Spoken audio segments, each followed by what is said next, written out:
अच्छा, अभी हम टॉपिक शुरू करने जा रहे हैं कि बहुत दफ़ा आप अक्सर कोड्स में देखते हैं कि आपके पास डिफरेंट जगहों पर डिव लगी होती है। क्या लगी होती है? उसका क्या पर्पस है और उसको क्यों इस्तेमाल करते हैं। ठीक है, डिव असल में हमारे पास एक कंटेनर होता है। क्या होता है? कंटेनर। कंटेनर मीन्स कि उसको हम क्या करते हैं, जैसा हमारे पास ये एक वेबसाइट चल रही है हमारी। ओके, इस वेबसाइट के अंदर आप देखें तो डिफरेंट किस्म के सेक्शंस बने हुए हैं। सेक्शंस या बने नहीं हुए तो या पोर्शन कह लें जो आपको वाजे हो रहे हैं। जैसा एक ये वाला एरिया यहाँ से लेकर यहाँ तक, ठीक है। फिर एक एरिया आ रहा है ये वाला जिसके अंदर सारी आपकी मेन्यू बनी हुई है। बात समझ आ रही है? अगर मैं इसको थोड़ा सा जूम आउट करता हूँ तो ये देखें, एक ये वाला एरिया आपका पूरा एक अलग से एक सेक्शन बना हुआ है, एक एरिया है। बात समझ आ रही है? इस एरिया की कोई रिस्पॉन्सिबिलिटी है, वो रिस्पॉन्सिबिलिटी परफॉर्म कर रहा है और अपना काम कर रहा है। इसी तरह फिर एक ये वाला एरिया जहाँ पर डिफरेंट एड्स वगैरह ये लगी हुई आ रही है। बात समझ आ रही है? अगर आप इसको गौर से देखें ना तो हमारे पास एक वेबसाइट के अंदर डिफरेंट किस्म के सेक्शंस बने हुए होते हैं। ठीक है, इनको हम डिफरेंट नाम से बुलाते भी हैं, जिस तरह के हेडर, फुटर, ठीक है, नेव। जैसा ये अगर हमारे पास एक वेबसाइट है क्लास, ठीक है।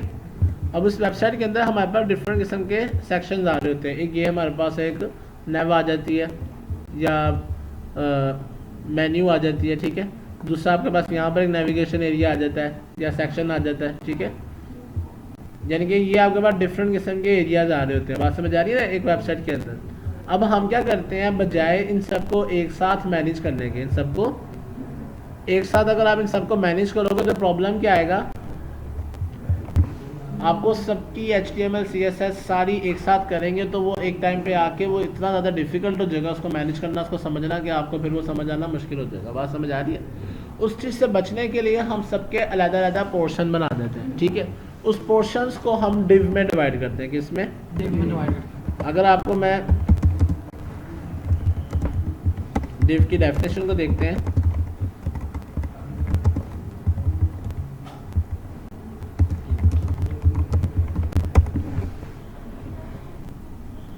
तो डिव हमारे पास क्या करती है, div define division of a section in an HTML document. HTML document के अंदर जो डिफरेंट सेक्शंस हम बना लेते हैं, यानी कि डिव का काम इटसेल्फ कोई स्पेसिफिक कंटेंट परफॉर्म करना नहीं है, बल्कि उसको क्या करना है, मैनेज करना। उसके अंदर हम डिफरेंट टैग्स को इस्तेमाल करते हैं सिर्फ। बात समझ आ गई?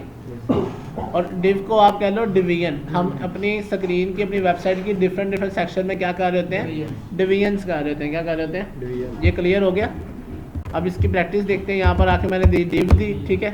इस डिव के अंदर मैंने एक H1 दे दिया, क्लियर। अब इस डिव का अलग से इसको मैं क्लास दे देता हूँ, जिस तरह मेन डिव, ठीक है। और ये उसके अंदर एक H1 आ गया। उसके अलावा मैं नीचे जाता हूँ, फिर एक डिव दे देता हूँ। बात समझ आ रही है? अब ये इस तरह से डिव्स बना के उसके अंदर मैं अपनी HTML, अपने हेडिंग्स, अपने फॉर्म्स, बात समझ आ रही है। और ये डिव को मैं मैनेज करूंगा तो मेरी वेबसाइट जो पूरी है वो मैनेज होना शुरू हो जाएगी, ठीक है। डिव के अंदर क्या पड़े होंगे, HTML के टैग्स पड़े होंगे, एलिमेंट है, पैराग्राफ है, तमाम चीज़ें। बात समझ आ रही है?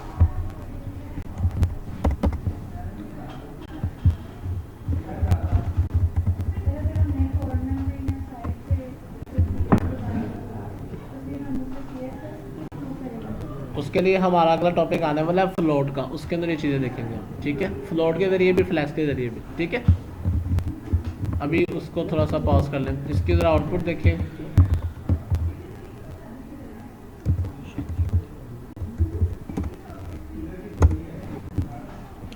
अभी आपको कुछ भी वाज़ह नहीं हो रहा, सर कौन सी डिव लगी हुई है, हमें तो नहीं नज़र आ रही। इवन दैट अगर मैं खाली डिव को, ये देखें खाली डिव है, इसको अगर मैं स्टाइल भी दे दूंगा ना, कोई स्टाइल, बैकग्राउंड कलर, तो ये आपके पास कुछ इस तरह से नज़र आएगा। नज़र आया कुछ? बात समझ आई? जब तक आप डिव का तब तक वर्क नहीं करती जब तक आप इसमें कुछ लिखे ना। लाइक मैंने इसमें कुछ भी नहीं लिखा, खाली ABC लिख दिया, ठीक है। अब वो देखें, वो ABC लिखा हुआ नज़र आ गया, बैकग्राउंड कलर जो है वो रेड आ गया, क्योंकि उसने अब डिव ने उसको एक एरिया प्रोवाइड कर दिया। खाली आप डिव लगाएंगे तो वो कुछ भी परफॉर्म नहीं कर रही होगी। बात समझ आ गई? और डिव भी हमारे पास एक ब्लॉक लेवल एलिमेंट होता है। कौन सा लेवल एलिमेंट होता है? अब इसके अंदर मैं देता हूँ H1, इसको मैंने कहा हाई क्लास, और इसको मैंने स्टाइल दे दिया बैकग्राउंड कलर, इसको मैंने कह दिया ब्लू। अब आप देखें ज़रा इसकी आउटपुट, एरिया गायब हो गया क्योंकि H1 ने सारी जगह जो थी वो किसकी ले ली, डिव की। बात समझ आई। यहाँ मैंने एक पैराग्राफ भी दिया लॉरम इप्सम, उसको मैंने बैकग्राउंड कलर नहीं दिया मिसाल के तौर पे, ये देखिए। बात समझ आई।